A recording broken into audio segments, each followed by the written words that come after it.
Welcome to our YouTube channel. Today we'll be comparing the 2024 Tesla Model 3 and the 2024 Tesla Model Y. As we examine both more closely, maybe this can help if you're having trouble choosing between the two. The Model 3 was first released in 2017.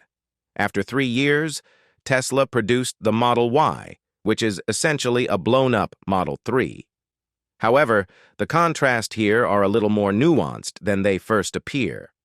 Despite being in different size classifications, these two cars have remarkably similar body shapes. The larger of the two, and categorized as a mid-sized SUV, is the Model Y. Although these cars differ in size, they really share a huge number of parts, which helps keep the costs down as they can mass-produce the parts for several cars. First, let's talk about the Model 3. The Model 3 is a bit more sporty, sitting lower to the ground, and is a compact sedan. Let's get into their prices. As of early January 2024, a rear-wheel drive Model 3 starts at $38,990. The long range is $46,990. And now the Model Y. The Model Y dual-motor long range starts at $47,990, and the performance starts at $52,490. Now, let's talk about the range. Depending on the trim, the Model 3 gets an EPA estimated range of 272 miles for the rear-wheel drive and 341 miles for the long-range model. And as for the Model Y gets an EPA estimated range of 310 miles for the long-range variant and 285 miles for their performance variant. So if you're going purely for the range, the Model 3 long range would be a perfect choice. Rear-wheel drive is no longer an option for the Model Y, but it is still available for the Model 3, which is marginally less expensive than the dual motor wheels and has a respectable range. Also, let's talk about the battery.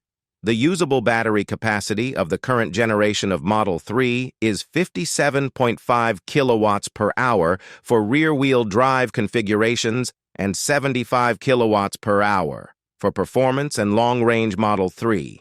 And all the cars have access to the vast Tesla supercharging network. And for the current generation of Model Y, they have a 75 kilowatts per hour usable battery and 400 volts architecture. Both of these cars can charge at a maximum of 250 kilowatts, or roughly 1,000 miles per hour, with a version 3 supercharger. Now let's look at the exterior.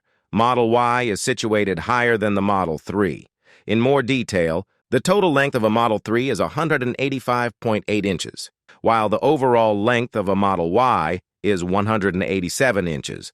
The ground clearance on the Model 3 is 5.4 inches, and the ground clearance on the Model Y is 6.2 inches on the performance variant and 6.8 inches on the non-performance variant. The Model 3 measures 82.2 inches in width with mirrors, while the Model Y measures 83.8 inches. The Model 3 is 56.7 inches tall, while the Model Y is 64 inches tall. Also, we have to look at the trunk. The trunks in these two cars are very different. In the Model 3, you have a traditional style trunk.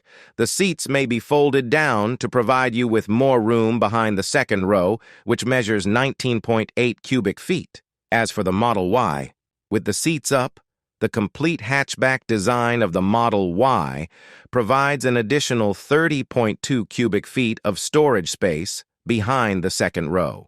When the second row seats are folded down, the available volume is 72.1 cubic feet. Both vehicles have a sizable sub-trunk that provides plenty of additional space, in addition to various side pockets. Now here's a bit of information regarding the drive. Both of these cars are unique to drive. With rear-wheel drive, the Model 3 can go from 0 to 60 miles per hour in 5.8 seconds. The Model Y can go from 0 to 60 in 4.8 seconds for the long range and 3.5 seconds for the performance. They both have smooth acceleration, but the Model Y feels more stiff.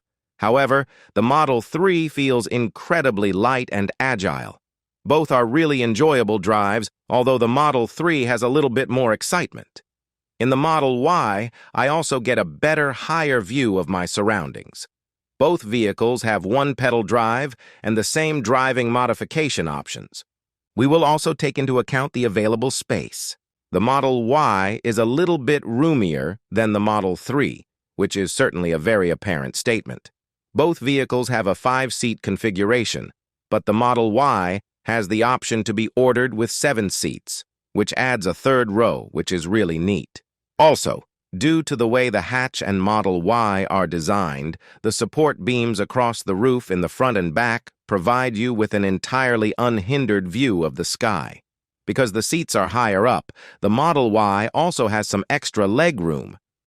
Now, the center touchscreen. The 15-inch display in the middle of each of these cars is the identical, as is the technology. For an additional $10 per month, you can upgrade to premium connectivity for both cars, which adds features like real-time traffic maps and live camera feeds on the Tesla. So then, which one should you get? It's going to depend on what you value the most.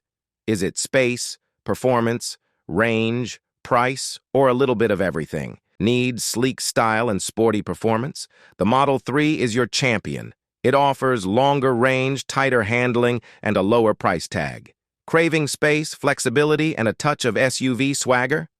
The Model Y reigns supreme. It boasts more cargo room, third-row seating, and a higher ride for conquering city curbs. If you already own a Model 3, the only reason I would personally switch to a Model Y would be if I needed the extra seats and space to travel with more people on a regular basis. The Model Y may also be a better option for those who might have trouble getting in and out of the car. I hope this was helpful. Thank you for watching this video. Make sure to like and subscribe, and we will see you in the next one.